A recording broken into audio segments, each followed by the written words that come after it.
Good afternoon. Good afternoon. Thank you.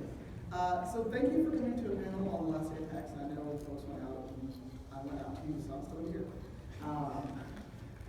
But this is how to broadcast safely as a POC/LGBTQIA/female audio streamer. Does anyone need those acronyms defined before we start talking? Raise your hand. Awesome.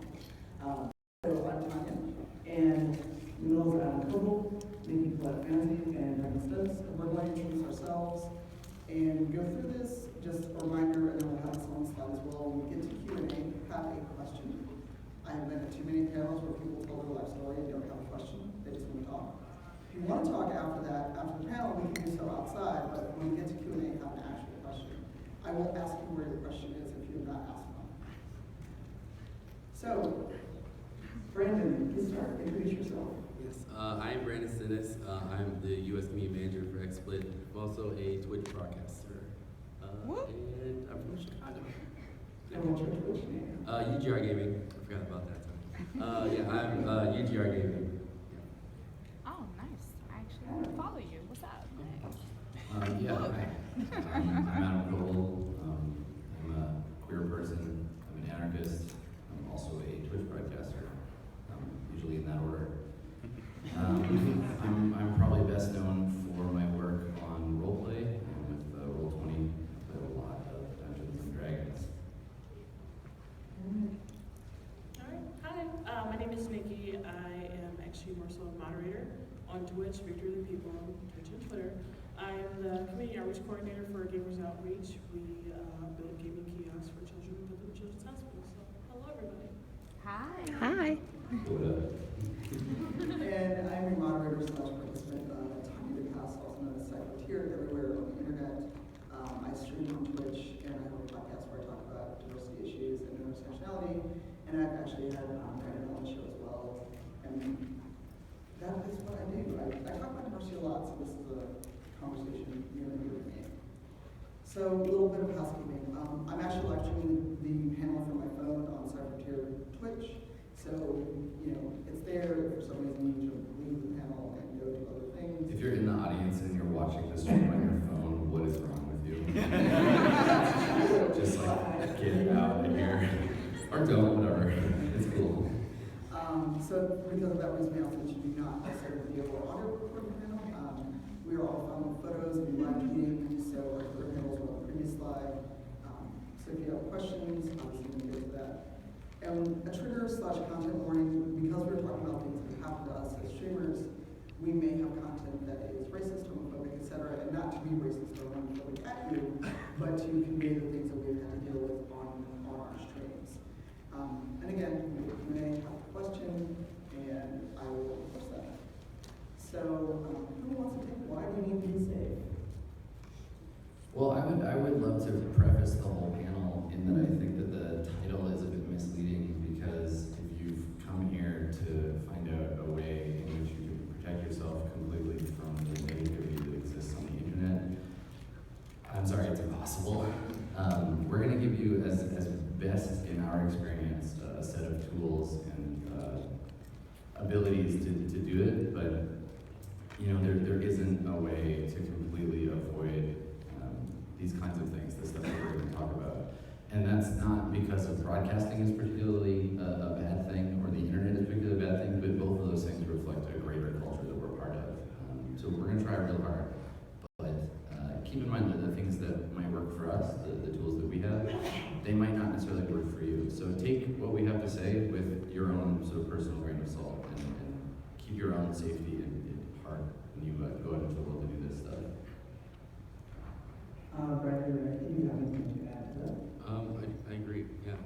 We all have like different experiences. I know for myself, like my experience is probably different from Adam's and everybody else's. So take what you can from this and just use any advice that we have to go forward. Dinner. There are 6 panels, so there will be plenty of time for Q&A. And you know, as for me, I got into streaming just totally on accident. A friend brought us to streaming, and I decided why not? I got a PS4, and for me, I know that I cannot be entirely safe because I'm also on Twitter, so I know it is never going to happen.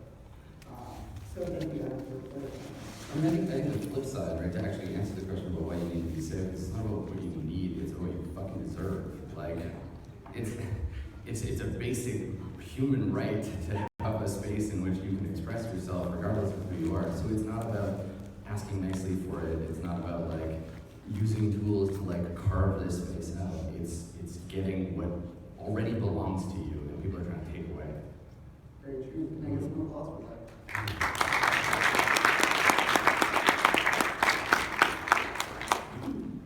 Alright, with that in mind, we're going to try to give you things you can do as safe as possible, as Adam so rightly said you deserve. So Nikki, since you're more on the moderator side, you want to take this part on to start? Oh yeah, definitely. So honestly, your number one tool is going to be the moderator you choose for your channel. Let me stress, communication is key. If you're really looking to get into streaming, just assure that you have somebody on your team who is going to be there mostly for your channel. There are some times where, sorry about that, they kind of dip out after a while, and then they're not there to kind of protect you. On top of that, establishing and I think this is going to be on a later slide, rules again, and communicating those rules with them. And then mod bots are going to be your next tier. There are a lot of different bots out there. The most popular ones are on the slide right now. Nightbot, I believe, is probably the most popular one. Inkbot, Bluebot, and Brainbot. And let me also add on there Deepbot as well, as highly customizable. And then Autobot is kind of a weird one. I haven't really worked with that one just recently. That's a tool that Twitch put out, in which you can set it on a filter, and depending on how high you want that filter to go, it will queue up messages in the chat, thinking that it needs to be flagged, and then your moderator is going to be the one to approve. Which is the reason why I say human mods are going to be your level one, just because if you don't have a moderator in your chat and your messages are getting queued up, you're not going to know that they're getting queued up. You're going to have to stop your stream, and then from there.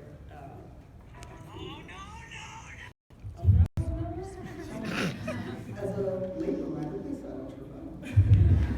I think the thing to remember here too is that like human moderators, people who are invested in your success and safety as a person, are always going to be better than a bot or anything that Twitch is going to give us, because Twitch and Nightbot and Moobot and stuff, they're businesses, right? They're organizations, they're corporations, and their main goal is to make it so that you as a broadcaster can make money and they can get their cut. Human moderators are people, and people can care about you. Corporations can't care about you. But keep in mind that mods, it's labor, right? That the people who are moderating for your channel, they are doing work. They're experiencing strain at whatever level, and moderation is emotional labor. And finding ways to, at the very, very least, acknowledge and have their consent in doing that work is so hugely important. Don't think of giving someone moderatorship as a reward. Think of it as inversely as you possibly can. They're there to, like we said, protect you and make it so that you can succeed. And in whatever way it's possible for you to acknowledge and recognize that labor, do so. And then really quick, you don't actually have bots, correct? Right, we have in my channel, so again, for me, the human aspect, and I'll talk more about kind of my ideas about rehabilitation versus punitive moderation, but what I try to do in my channel is let it self-police and engage conversation, and again, I'll go into all that stuff later, but the only reason that I use bots in my channel is to deflect obvious non-human communication. So you'll get the people who come into the channel, its name is just a string of numbers and letters, we'll spam a link. They're not real people, they're not really what we're talking about here, because they're not targeting us for who we are, they're just shitty robots who are trying to get you to accidentally give them your credit card number. That's a whole other thing, and I think bots are great for that, because you're just using robots to fight robots. That's cool. But we all know what happens when we make robots to fight humans. It doesn't go well for anyone. I was gonna say upon that, like he's totally right, because I know for myself, my mods are like literally my family, like we're really close, and I've dealt with like many situations where like I've been attacked by people like since I started streaming, just for just random stuff, and my mods know in an instance. If someone comes in and says one word, they know I out. So that's why it's really important to who know you, and that is like, just don't give it out to anybody. I used to do that in the beginning, and a lot of those people ended up leaving, but then you find the dedicated people who will do that. But it is like labor to do it, so you want to thank them and be appreciative of doing it. So. Yeah, part of the benefit of having moderators as exemplars of your community's protocols is that you can decide as a group or as an individual when you're choosing your mods the kinds of things that you want to have happen in your channel. Right? If your channel is like mine and it's a space for engaging in the dialectic about queer issues and other sort of sensitive topics, then you're going to want to get mods who are capable of engaging that conversation. But if your version of safety doesn't include those conversations, if you just don't have the space for it, or you just don't want your channel to be about that, then again, choosing mods and making sure that they understand how to engage the community to help guide them towards the right kinds of conversations is crucial, and no bot will ever be able to do that. Sorry, Scott. So that's just a quick screenshot of what it looks like if anyone has not actually seen the auto mod feature. I use it myself, but Brandon and I have had kind of similar, oh, you're a black person streaming, so Brandon said, what's the dude's name of that dude? I forget his name. That's the funny one, try hard. So, Yeah. But I feel like I would say from my experience, like many black streamers know if somebody just randomly comes in and for no reason just spamming try hard, you know they're talking about, oh, you're a black streamer, they're trying to make fun of you. Like I was on the front page of Twitch for a few months ago, and like that was constant. Like I had like 4,000 people, and most of the time it'd just be like try hard, or people coming in and calling me a nigger and all this kind of stuff. And the thing about me is that my channel is like, you know, I'm all over the place. I try to be funny, and I'm really open about it. But it's like, if you don't watch my content and understand me, I get it. But just come in here and just call me a nigger because you see me, oh, he's black. I got it. I'm funny. It's just, I hate that. It's really stupid. But it's sadly the world of Twitch that a lot of us deal with. But of course, like all of us deal with this kind of stuff, and it's just like, it feels good to talk about it because it does get talked about enough. And I'm glad that you guys are here, because this is just a step to make this more public, and people need to notice that this is a problem sometimes that needs to be addressed.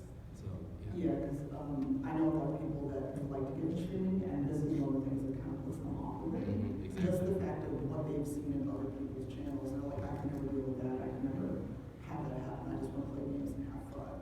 If I stream, I may never have a cam on. And the panel was like, I talked about that because I have insecurity about my looks. And it's like, you add in the racial thing, it's like, why should I be on camera? You have this additional use when all I do is like play RPGs and have fun with my friends. So this is something I added since the last time I did this, because Twitch just added a follower on the channel. And I know Adam had thoughts about that. Yeah, let me get all Karl Marx on you. So, follower mode,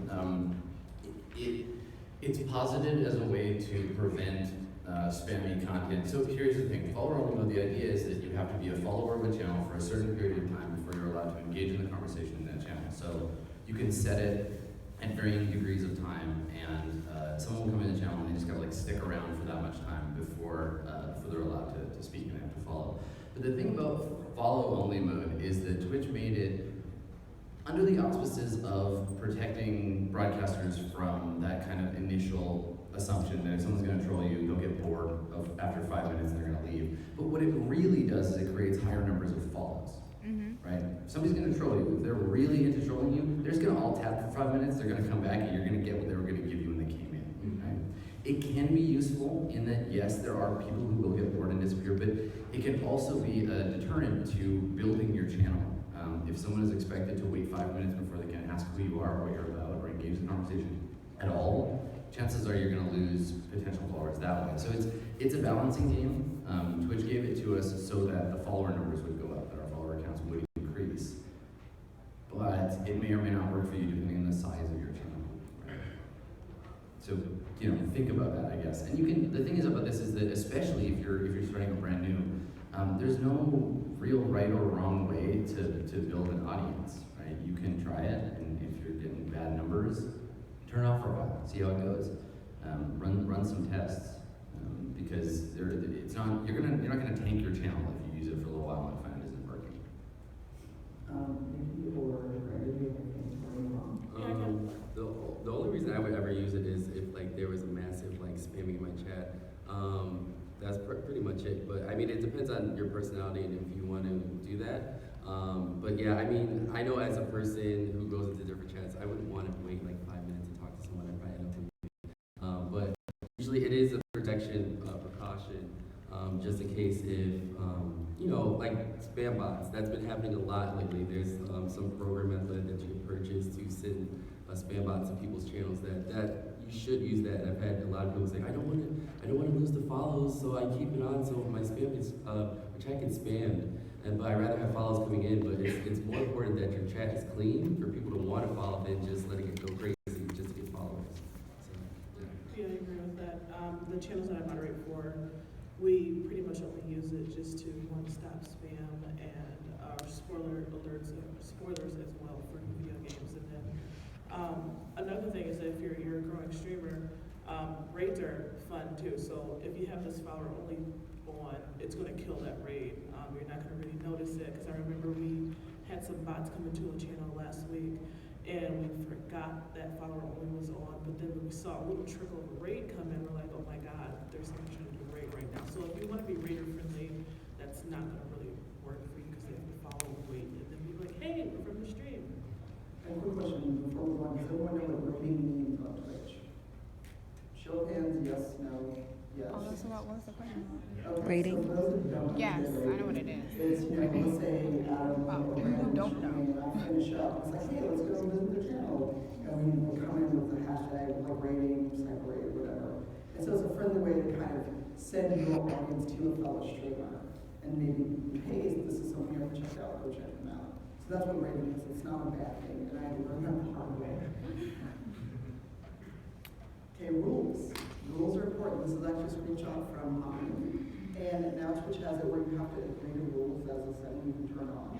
Where it's like, you agree to abide by these rules before you can talk in the chat. So that may be a better option to follow around if you think for chat, because it takes 10 seconds to read your rules and agree to it, and if they don't agree to it, you can ban them.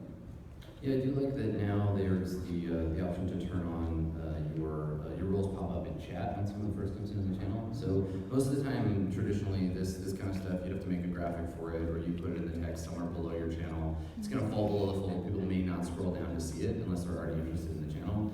But now this will pop up in the Twitch chat when someone first comes into the channel. They'll see it, they have to click a box to move it so they can chat. So at the very least, you have the ability to put this at the forefront as your messaging for someone to come to the channel. Now, the thing about phrasing this stuff, I think, is really important, because it does set the tone for the kind of community that you're building. The implication of having a rule is that breaking that rule incurs punishment, right?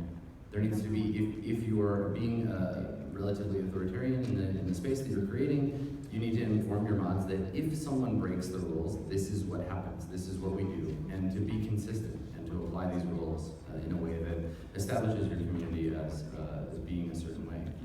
For my channel, like, we don't have rules. My mods aren't cops. I have a massive amount of privilege that protects me from feeling scared on the internet, so I can talk a big game and do things like this. But for me, because the channel is a space to discuss like queer issues and gender and games, I don't want to punish people for being ignorant. Ignorance can be cured, ignorance can be fixed, but not if you ban someone from the channel. However, I don't really have, there's not a vector to attack me as directly as, say, someone like Brandon. Like, I don't have that kind of aggressive ignorance. People will come into my channel and say pointless bullshit, but it doesn't hurt me directly. I'm not oppressed by it. So again, like, tailoring this stuff to your experience and your needs is so hugely important, so crucial. Yeah, that's very true. Yeah, it depends on yourself and how you deal with stuff. I know me, I don't deal with any shit, so if somebody comes talking about me, they gotta go. So just do what you need to make sure people know, like, hey, if you're gonna come to my channel, you can't say stuff or whatever so they know what to expect. But yeah, I just know for myself, I need to make sure to go. Just because my community, we're pretty tight, and it's just really awkward when someone comes in and just tries to ruin the fun and just comes out of nowhere trying to just spew hate everywhere. So it just depends on yourself. You know, everybody has different personalities, so whatever you're willing to take. Sure, yeah. Yeah, I basically just don't. Because a lot of times I get people who, especially depending on what I'm playing, like when I played Mafia 3, I had a not so fun experience playing that game because like, oh, I have to be a and the not so fun comments of why I gotta be a nigger, like why do I have to play this character? Or calling me that because I'm simply playing the game without knowing what I look like. Because since I was playing from console, I didn't have cam on. So for me, those rules are safety net because again, being a female gamer, being black, being queer, and being very open about that in chats is something that I needed. And for acknowledging the privilege aspect of it. Oh yeah, totally. I mean, for me, like anecdotally, it's a lot easier for me. I want to be. This is the thing. So I want there to be spaces in Twitch and broadcasting where people can put up those walls and deflect these people, and then when they deflect it, I want them to come to me so that I can re-educate them. Yeah, if someone comes to your chat and starts talking shit, be like, go talk to Adam. Go and let him fix you. Seriously,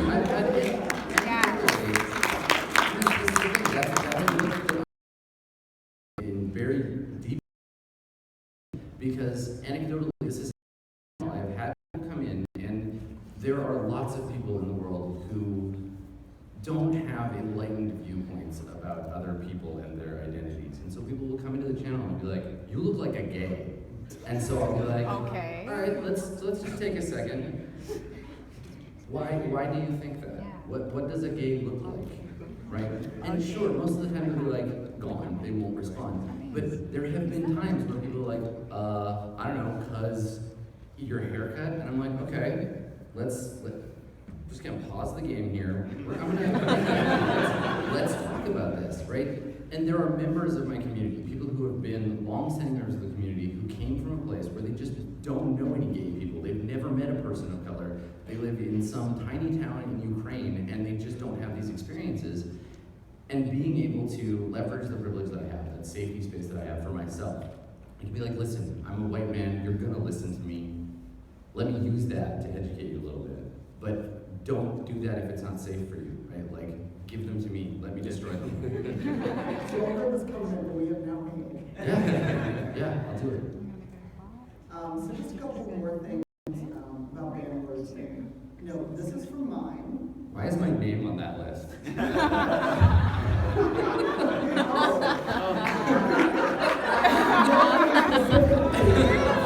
That's fine. Wow. Alright, I'm gonna go. No, that other Adam of the first few words on the list, that Adam, you were lovely. You were whitelisted in my channel. No, there's a reason that name's there. And Harambe is there because I'm a black chick. People think that's cute to say, haha, you look like Harambe. Or Harambe Lives Matter. Yes, it has happened. So there is a list you can put in your chat. So people say these words, they can get booted. You don't have to see them. And maybe Automod will pick it up as well. But if you're someone who's concerned about these things or slurs that have been used against you, create a ban words list. Ask your friends who they are. Send them a list of these words and they can just copy paste and be safe. I was gonna say real quick, do you think I think it's so sad that we actually have to do this kind of stuff. Like when I have to like write this out myself, I was like, I don't even say half these words. It's a depressing experience. Where it's to like, sit down and be like, what is the worst shit I can think like, of? And I'm gonna tell you. yeah, it's like I had to really You're just looking at that list and you can feel your fucking soul shriveling up. It's a rough deal. Yeah. Yeah, and and it's not something I enjoy doing. I don't want anyone to think like I'm just out here being that asshole harsh to speak. But again, being a visible person of color on the internet, especially as someone who now has, I guess, hopefully a good reputation, people also decide, oh, you're streaming, I'm gonna come fuck with you. So there are things I just need to go, you know what, this is not the day, this is not the game. If I want to stream Journey and just have a chill day, and you decide to come to the channel and spam me with swastikas and try hard and call me a nigger, this is not gonna work. So just a tip. So. Before you move on, the Yes. other thing to remember too about that like ban lists and stuff is that you as the broadcaster get to define the conversations that take place in your space.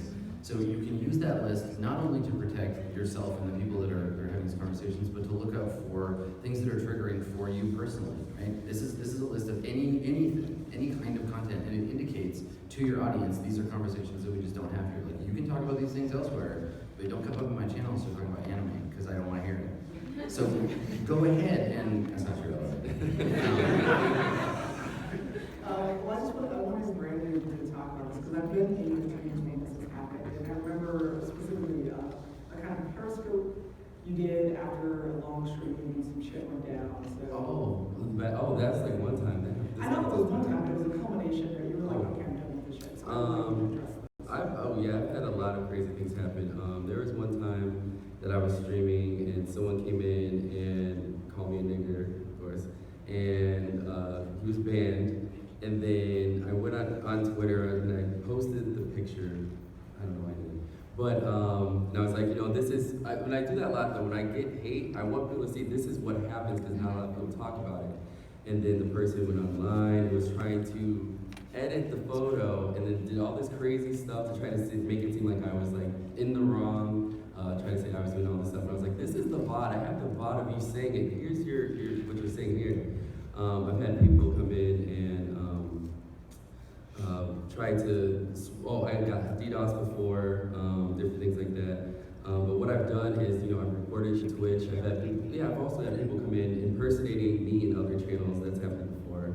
But definitely reporting things to Twitch is the best thing to do. Or whatever platform you're streaming on is, you gotta make sure you do that.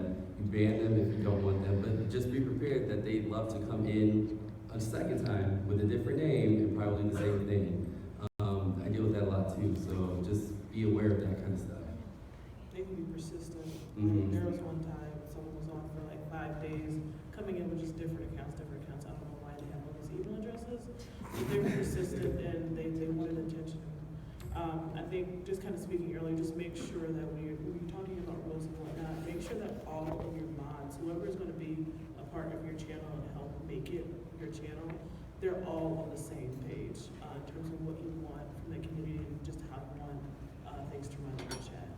I think the thing too, like there are things that you can do if somebody is harassing you on the internet to deal with them, right? You can ban them, you can report them, you can do all this stuff, but like all of that isn't gonna make you feel better about it. It feels like shit. It sucks and people are mean. But the point I wanna make, and this is like real fucking important to me, is that you are not alone. You are not doing this by yourself. Even if you don't know any other broadcasters, even if you have a tiny little community, I will give you my email address. And if people are being mean to you on the internet and it's making you feel like shit, you can email me and I will help you get through that. Like, it is a bad time and we all have to be a community about this. And that to me is what is the most important because it can feel real scary doing this thing by yourself. Yeah, just the reason I added the third thing, because sometimes people become serial harassers. They decide, I don't like you, so I'm gonna find out who follows you, who comes in your stream, and I'm gonna go bother them. So if you see someone and they get banned in one channel and keep popping up, warn your fellow streamers, tell people, because if they become a serial harasser, they're going to just keep bothering other people, and clearly they have nothing better to do. I moderate Feminist Frequencies Twitch channel. That is a challenge most days. But there's a schedule, and you always get one or two people who think they're cute. They want to come in and say feminism, something, things like that. So the bad words of us there is very, very long. And thankfully, there are people that have enough clout where if someone is harassed, probably, they'll be action capable. But if I don't work with something that happens, something that happens. Yeah, and I think to Brandon's point earlier, being visible about your struggles and being able to talk about this stuff and to show off, like, yeah, this is a person who is harassing you. This is a thing that happened. It is real. And sharing that with your audience, it's not about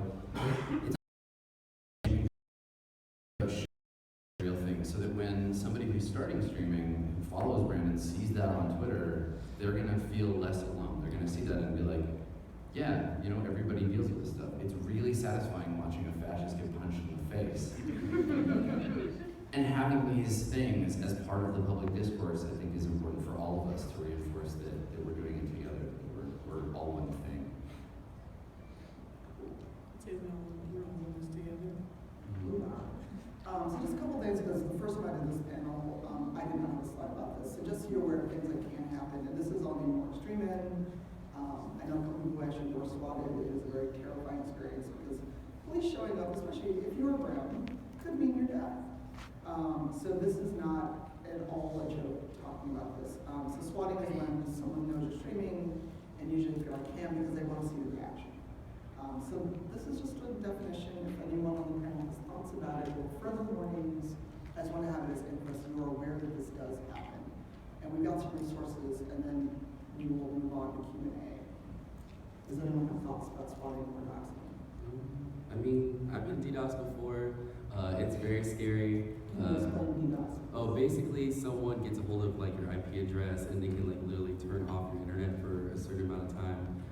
I was streaming and I happened to be playing a game with someone and they got salty that I won or something stupid like that. And he ended up turning off my internet literally like for 30 minutes and I was freaking out because I was like, I didn't know what was going on at the time. I've never been swatted, that's a scary thing, but I think what's in the next slide that we have, which basically people, like you said, they call up the police and say something's happening at this person's address because people, they will do that. My friend, one of his viewers from a long time ago who was salty got banned, sent like a pizza to his house randomly because he found his address. And it does happen. It is scary because people will do that to try to get your reaction on stream and be like, oh, I did something. People are crazy on the internet. Yeah. And we're going to talk about this. The way to, we have a slide about resources and how to avoid being doxxed. But I've got a comment from Brandon where, like, sometimes the harassment does not stop when shooting's over. If someone has doxed you, if they found out where you live, kind of what to do when shooting's over or be consistent. Maybe they're working in a channel. The bad thing about Twitch is anyone can watch. Even if you ban them, there's nothing stopping watching your channel. So one thing to really think about is people come to your channel and they're a little too friendly, they want to know where you live, what you do, are you a student, where you go to school. That's a big red flag, especially if you've never seen them in your channel before. Because you don't know who's watching, because people can lurk on your channel and never say a word. So if people start asking for all that personal info, be very wary and kind of maybe nudge. I nudge my mods and people start going, so where do you live? What do you do? And it's like, no, I don't know you like that. So these are just some settings that I personally have. I don't know about any of you, like, if you have anything escalate beyond the stream. I like after that situation happened, I definitely went to my local police and explained to them, like, you know, if this were to happen, this is my name, this is my address. Like, if randomly something happens, there's a report that I came in and told you guys, like, make sure, like, don't come in with a SWAT team to my house, please. But like, a lot of police departments obviously don't know about streaming and are really don't. A lot of people don't know about streaming. To explain to them what can happen is, I would start now, just in general, because it can happen at any time. You can't just wait till it happens and after do it, because you never know. I've seen things happen like on YouTube videos where people are in there and they're streaming and the whole SWAT team comes in, and I don't know if this is true, but like someone's family member got shot because they opened the door and that happened. It can be really scary and people think that's funny, which is sick, but definitely talking to your local police department does help. And with the doxing stuff, I a few years ago, I banned someone and they kind of, I don't know how they got the information from some of the moderators, and they were messaging us like, oh, like they were saying my full name, and I never really give out my full name. And then they also had my mother's full name too, and I was like, oh, okay, so the doxing stuff, it not only hurts you, but then it kind of spreads out because sometimes you give your family or your friends information. Yeah, I mean, it's a silencing tool, right? Like, they want you to be, people dox people because they want them to be scared and want them to disappear. And the feeling of vulnerability they can cause, the immediate response is to withdraw. You want to like back away and not have that happen. I told the streamer, I was like, I need to take like a couple of weeks off because it was alarming just to see, just all of a sudden my full name, and it's a unique full name. Like, I'm like, all right, let's chill out a little bit. But with that, just kind of just keep following up, just making sure that, you know, after that, you know, nothing's really happened with that information. Okay, so these are just some resources to help scrub your personal data. Spokio, if you go there and you find your whole life on there, like I did, opt out, make sure your information is gone, check. And a lot of times we send things like credit cards or apply for anything, your information is out there, people sell it. White pages, be realistic. So I found like my info, my mother's info, a couple other people. Crash Override actually has a whole thing that will walk you through scrubbing your information on the resources. Account Killer just is a long list of how difficult it is to get rid of accounts. So like you had a MySpace ages ago and you were Steve, you had your life on there, you can go back and try to scrub that off. And then Nikki actually found a family tree now, which is a searchable genealogy database. And she checked for random and found his own life on there.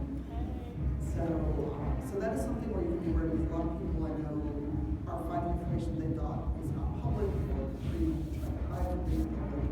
So just go there, see what's out there, and we have musical accompaniment for our family. And just like see what's out there, make sure that your info is not freely given on the internet.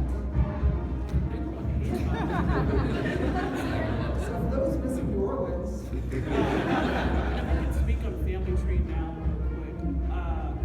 Literally, if you guys go to that website right now, it will give your full name, your family, mother, father, your current address, past phone numbers, everything. So they have an option for you to opt out now, but you also need to keep going back because apparently they keep putting the information back on there. See, I live in Canada, so I'm not a real person, and none of this applies to me.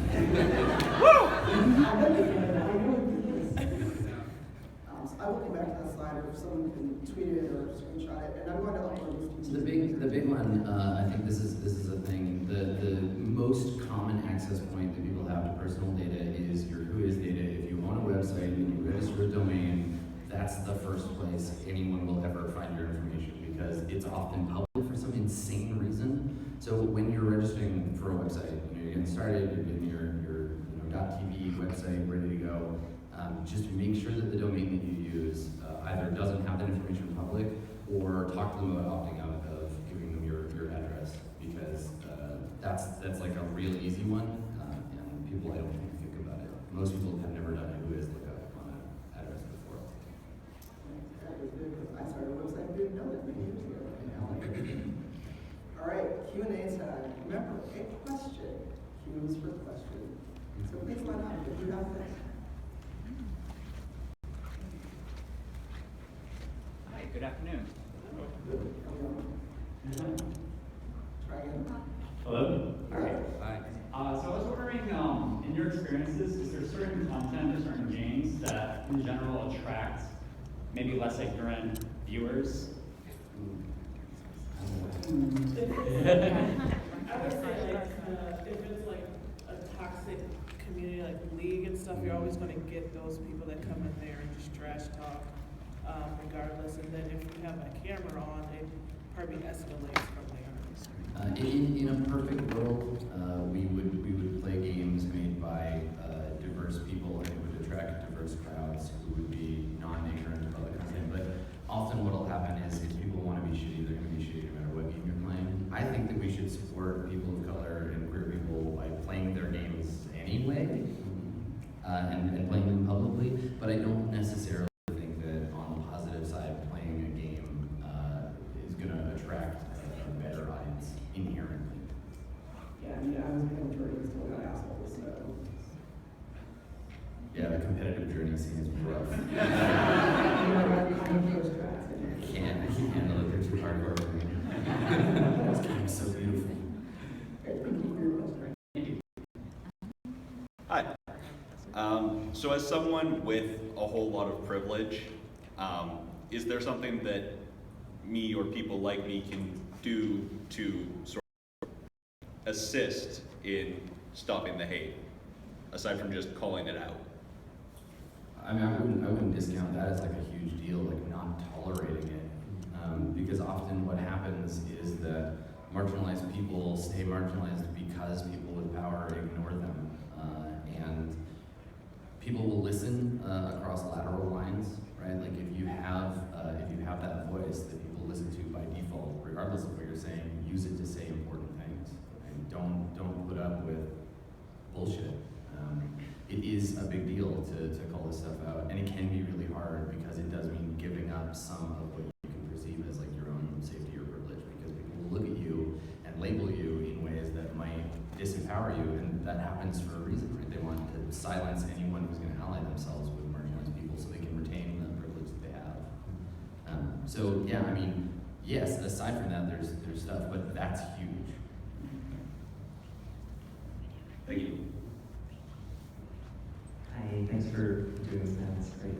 I'm kind of curious about how you think that the issue of harassment has changed since Gamergate, especially, and whether now we're dealing with necessarily more of a targeted harassment problem, or whether the biggest threat is still drive-by harassment. I think at this point it's more drive-by, but there are always people that are not going to like something because the game does not reflect them. Like I said, I got some of the worst harassment in the world playing Mafia 3, which has a black protagonist, also Watch Dogs 2, which has a black protagonist. But there are people, if you're a target by those people, and I'm trying to avoid saying their name because it's like Candyman, you talk about It literally is like summoning the devil. and I say that as a person who normally is really into the devil. This is the bad kind of evil. So just for one of the future questions.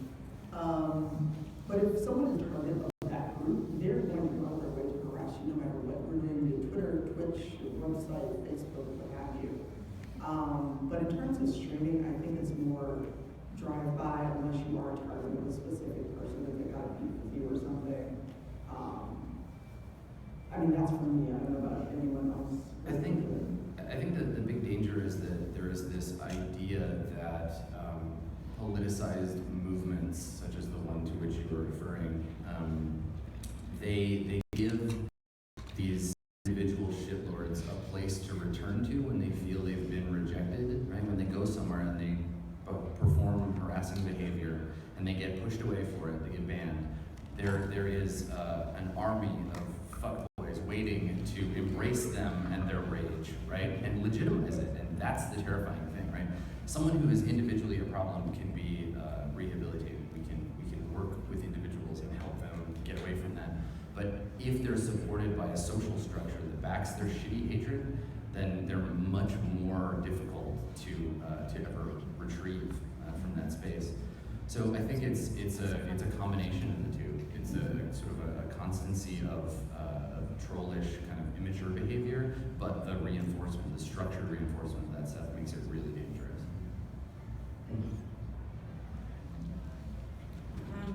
So first of all, is this going to be online somewhere? Yes, that we actually, can? I'm going to upload it to YouTube later for this topic. Awesome. Another question is, you can stream without video, right? So I'm a girl. They'll be able to tell from my voice that I'm a girl. Is anonymity worth pursuing? Is it counterproductive to the whole culture to do anonymity, or can anonymity help you in a space like this, especially when you're like not well known and you don't want to just? It's your comfort level. I have a couple friends that just said, I'll stream, I will have a mic, I will never be on camera because that's my comfort level. It also depends, what is it you're trying to get out of streaming? Are you trying to build a community? Are you feeling like if people don't see me and see that I'm a female identified gamer, then you're not going to feel comfortable coming to my stream? Because I've had people ask me if I'm a dude just based on my voice, so I won't guarantee that people will see me as a girl based on my voice. So I mean, for me, it would just depend on what are you trying to get out of it. But if you're just trying to have fun and be comfortable, you don't have to be on camera. You don't have to have a voice. Some people I know they just play a game and they're in the chat speaking. They're like, I don't have a mic. I don't feel like talking today. Right? Do you have any thoughts? You've been quiet. Yeah, I agree. Anybody else? Yeah, I mean, I think I like pointed. Look at me, I'm talking a lot today. I acknowledge that. No, you have Thank you. I think the thing is that in broadcasting you choose the aspects of yourself to commodify and which ones you don't, right? Choosing to be on stream with the camera is that you're taking who you are or who you can be perceived to be, and you're commodifying that as part of what attracts people to your channel. In my experience, people don't necessarily watch broadcasts to watch the gameplay; they watch it to watch the broadcaster, and so it will draw in people who will become attracted to that as a part of your stream. But like you said, there is that risk, right? And that people will make decisions about your content. They're going to make assumptions about things based on what they think you are at a glance. And so it is about that balancing game, about that risk, because it is that's definitely a part of it. I can say kind of just real quick, like I stream sometimes, and for the longest time I decided I'm just gonna use my voice. I'm not gonna do a cam. But then at some point, and unfortunately, I was just like, they're gonna come in either way and try and talk shit. It's just getting yourself kind of prepared, making sure that the people who are gonna be in the community are prepared to get rid of those people. So again, like you said, it's your comfort level. If you want to put on your camera, go ahead and do it. If you don't want to, that's absolutely fine. Make it for you. I'm pro people using their cam because y'all are cute as shit. I know that VPNs are one way to kind of preserve your anonymity online.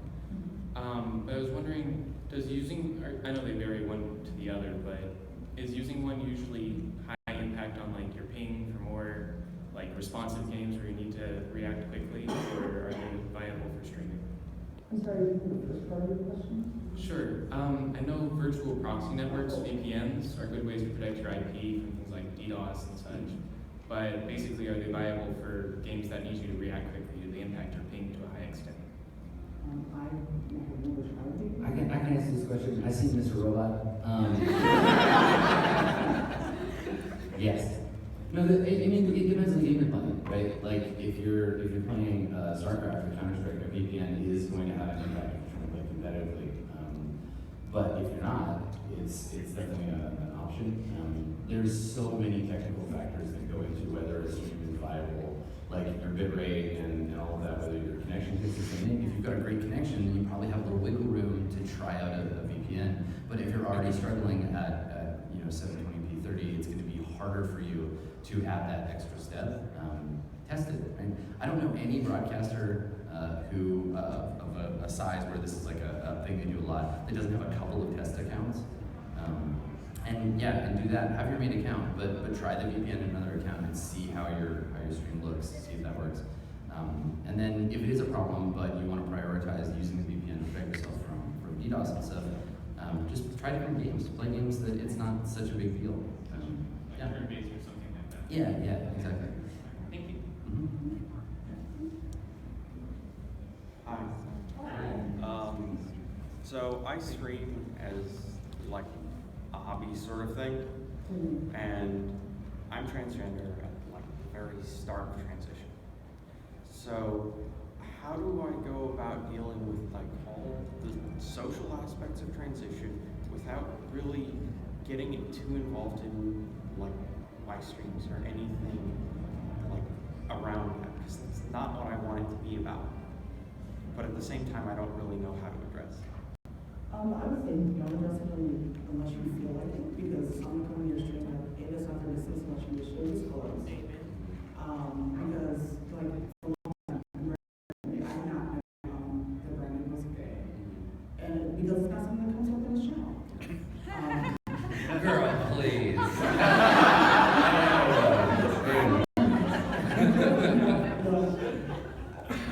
Some days my people are just not on. And as I get older, it works less and less. No, but to be serious, I would say your channel is what you want to make it about, and if people do ask or if they're making assumptions, say, you know what, I'm not going to discuss that, that's a personal matter, and have moderators and people try to bring that up, just go, we're here to play games, that's not something the streamer wants to discuss. Set the rules of your community. You know, if you just want to chill and play games and do what you want, that's it. You do not have to have any kind of personal info or make that an issue in your channel if you don't want to. Or if you're playing a game that has a trans character and you decide, maybe I want to discuss this, do it at your level, at your discretion. Because that's always up to you as the person running the channel. And if people try to make it about that, boot them out. And I'm going to be very blunt. Kick assholes out of your community. They have no place, they have no right to it. So, do what's comfortable, and if you want to chat more, I can point you to some other streamers that have more experience. Yeah. Distracted Elf. Yes. Go and look at her channel. She's amazing. She's a trans streamer. She's like one of my best friends. If you look, so her entire transition, she did an amazing interview with Kotaku. Her entire transition is like visible and available on the internet. If you look at her first VOD and you look at her live play now, she's very different. And she's super open about talking about it and her struggles, and she does IRL streams where that's the topic of conversation. She's an insanely brave person. She's amazing. Go check her out and ask her, because she will talk to you about this. Thanks, it's a really great resource. Yeah, she's amazing. I just want to address it at some point because Yeah. it'll be visibly noticeable, and I feel like it would be something that I would kind of want to include in the community, but not in a major way. Yeah, you're describing her experience, exactly. Thank you very much. Yeah, thank you. Hello, thank you. To put it simply, I was at the last panel, Tanya. How do you deal with when the haters get you down? Because I'm one that very much catastrophizes, and it'll dig into anxiety and depression. So, what are your coping strategies? So for me, sometimes I just take a break from streaming. I know that may not be an answer some people want, but it's like, you know what? I'm like Brandon, and this is not my job.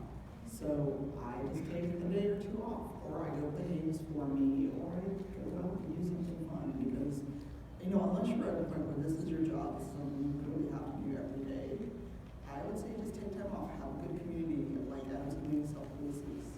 Build that community that will take care of you as the streamer. I get off the internet. I kind of just okay, because if I still have that message up, I'm gonna keep looking at it why are you doing this? So I just cut myself off from the internet. I'll just read, or sometimes if I'm still able to handle it, I'll let my little circle know hey, this is what happened. This is how I'm treating it. I'm not ignoring you, but I just need time to myself. Yeah, I definitely take breaks from the internet a lot. My community knows if something happens and I'm not around, I'll be back if I just need a break. I'm just thinking about it right now. Yeah, that same thing. When I see stuff like that, it takes me a little bit to take it all in, and I take a lot of things personal. But taking a break from everything on the internet definitely helps for sure. Yeah, I'm kind of the other way in that I really when I feel things intensely, I like to sit with them. So I'll sit with that feeling and try to figure out why I feel upset about it.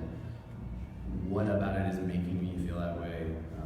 Try to acknowledge the other people's opinions about the things that I do and say, don't define who I am as a person. My identity is my own thing. And then I just take a lot of cute selfies and whatever. But I think there is taking time and space away from the thing that is giving you the bad feelings is smart. But also acknowledging that you're having those feelings. Learning to recognize the difference between taking a step back and running away. Because I think that if you take time to process things, however you do that, the next time it happens, it's going to feel different. And don't feel like taking a break either is you giving in to them whatsoever. Honestly, it's just really shitty people on the internet. And so it's just giving yourself, be able to mentally just reassess everything. Also cute selfies. True. Hey guys, my name is Steven. I'm a user researcher at Twitch, and Automod is one of the products that I work on. First off, I just want to say thank you for opening up this dialogue. Brandon, as you mentioned, it's awesome just to be able to finally talk about these things that matter to all of us as streamers openly and constructively. So thank you guys for hosting this forum. My question is this: as a user researcher, my job is to empathize and to learn and to better understand your guys' stories.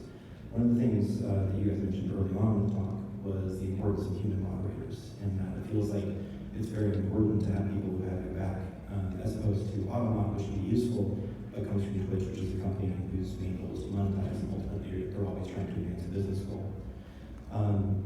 My question would be, does it feel like Twitch has your back? Would you describe that as your relationship with Twitch and the products that we put out? And I was wondering if you could unpack that a little bit with relationship to how you feel with your human moderators and how you feel about the products that we put out to assist you guys in that job. Really quick, because most of the time, okay, we're at the 5 o'clock, and when we answer you, we're gonna make sure we get your question. And I wanted to just answer this quick because I just want to acknowledge the difference in that Brandon and Adam are partner streamers. I'm not a partner streamer with a relatively very small audience. I honestly don't, because there have been times where I just feel like I wish there were tools that I could just have directly from Twitch, where I would not have to have a third party bot running or things where I could just, here, one happy package. And as someone who has a UX degree and as someone who thinks about usability, that would be great. A lot of times, like, there should be tools that I have to import from other spaces to get the functionality that can keep me as safe as possible. But that's me. Brandon? I think when it comes to like safety or like harassment, to be honest, like I don't feel like Twitch has my back. But moderators are the best thing because they can see stuff. But there's a lot of stuff that we talked about in the last panel that is obviously it's being seen in a lot of places that's still not, and it's still around. Like different combinations of like emotes, trying to start up harassment with different people. I just wish it would take into consideration kind of changing it or like maybe doing it a different way. But I do appreciate the automod though for a lot of reasons because a lot of people don't have the resources of a human moderator all the time. So yeah. I think it's important to acknowledge before any more like discourse about like Twitch as a platform or as a business or whatever, that businesses are made up of people. And that like you, for example, are a person, and that after knowing that there are things that maybe aren't perfect about the way that Twitch handles the discourse that happens on the platform, that there are people in the organization that do work to support and to fix these things. So while I don't believe that, and this is just my little black anti-capitalist heart, I don't believe that any corporation has anyone's best interest with their own in mind. I think that there is an intersection of taking care of marginalized people that results in those people spending money. And so I think that we can align those goals in a way that is safe, but that it takes time and work. I think the trick is that culturally and on the human level, Twitch tries really hard. I've always felt like the people that I've interacted with at Twitch and the kinds of programming that Twitch does at TwitchCon or at shows like this, they do try to highlight people of color, LGBTQ people. But like I said at the beginning of the panel, you can't fight hate with robots.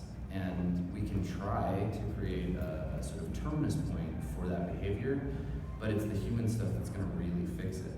And so I think it's a very complicated, we do a whole panel about that. But yeah, to acknowledge that the attempt is being made at the human level and that there are tools that are in place, but those are the things that will get tweaked and changed over time. And that's obviously what this conversation is about.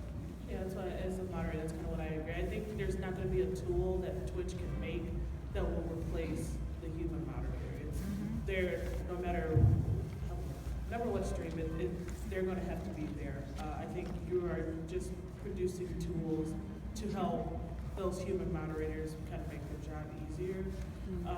And then kind of to your question, overall, I think Twitch as a community can be inclusive.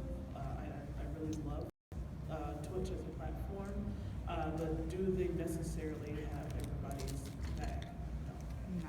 And I would love to get the problem with that after the next challenge. Yeah, of course. Thank you so much, guys. Thank you for all being here and engaging in this conversation. Thank you for coming. Thank you.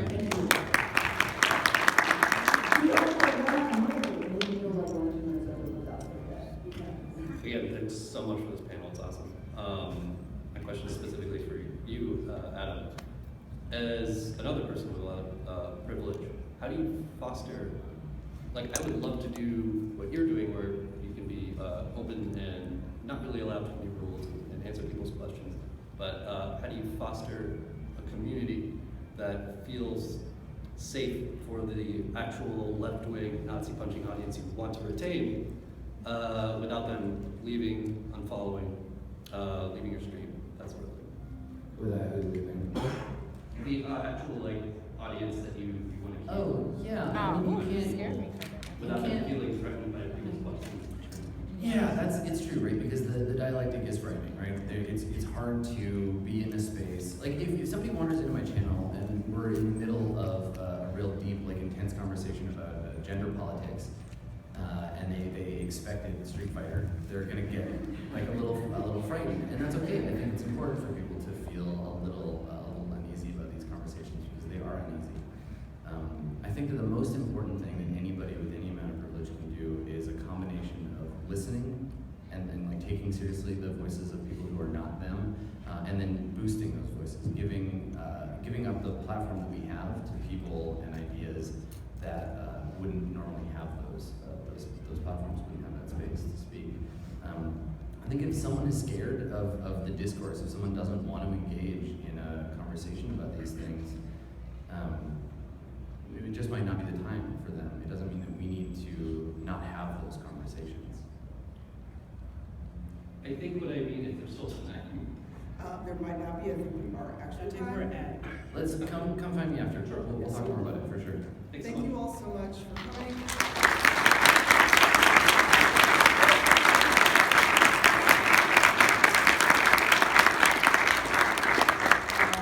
Just very quickly, I was streaming this, so I will archive it. It'll be on YouTube probably later today or tomorrow once I get home. But thank you, Brandon, Adam, and Nikki, this was awesome, and especially for your contributions. So thank you. We'll stay in here for a couple more minutes, and then we'll clear up for the next panel. But come say hi, bye.